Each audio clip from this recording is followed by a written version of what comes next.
লা লিগায় ভ্যালেন্সিয়ার বিপক্ষে সর্বশেষ ম্যাচ 7-1 গোলে জিতেছিল বার্সেলোনা।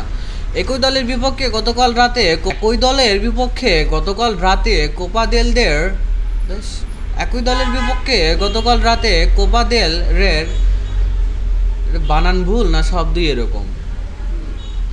লা লিগায় ভ্যালেন্সিয়ার বিপক্ষে সর্বশেষ ম্যাচ 7-1 গোলে জিতেছিল বার্সেলোনা। একই দলের বিপক্ষে গতকাল রাতে কোপা দেল রের কোয়ার্টার ফাইনালে মাঠে নেমেছিল কাতালান ক্লাবটি। আগের ম্যাচে বড় জয়ের পরও এই ম্যাচটিতে কঠিন প্রতিদ্বন্দ্বিতায় প্রত্যাশা ছিল বার্সা খেলোয়াড়দের। মাঠের লড়াইয়ে অবশ্য কোনো প্রতিদ্বন্দ্বিতাই হয়নি। এবার ফেরান তোরেসের হ্যাটট্রিক ভ্যালেন্সিয়াকে 5-0 গোলে উড়িয়ে দিয়েছে বার্সা। দলের হয়ে অন্য দুই গোল করেন ফার্মিন লোপেজ ও লামিনে ইয়ামাল। এ জয়ের পথে দুই ম্যাচ মিলিয়ে ভ্যালেন্সিয়ার জালে বার্সা বল জড়িয়েছে 12 বার। ভ্যালেন্সিয়ার মাঠে দলটিরই সাবেক খেলোয়াড় তোরেসের গোলে বার্সার এগিয়ে যেতে সময় লাগে মাত্র 3 মিনিট। এরপর 30 মিনিটে নিজের হ্যাটট্রিকও পূরণ করে নেন তোরেস। তার মাঝে 23 মিনিটে গোল করেন লোপেজো।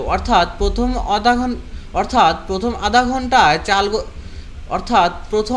ঘন্টায় 4 গোল করে ম্যাচটাই একরকম শেষ করে দেন বার্সা। পরবর্তীকালে অবশ্য 59 মিনিটে বার্সার হয়ে আরও এক গোল করে ব্যবধান 5-0 করেন ইয়ামাল। বড় জয় সেমিফাইনালে নিশ্চিত করে হ্যাটট্রিক করা তোরেস বলেন, আমরা ভেবেছিলাম এটা খুব কঠিন একটা ম্যাচ হতে যাচ্ছে, কারণ মোস্তায় খেলা সবসময় কঠিন। আমাদের ভাগ্য ভালো যে আমরা ম্যাচের প্রথম দিকেই গোল করেছি এবং সেটাই তাদের ভরাডুবির কারণ হয়েছে।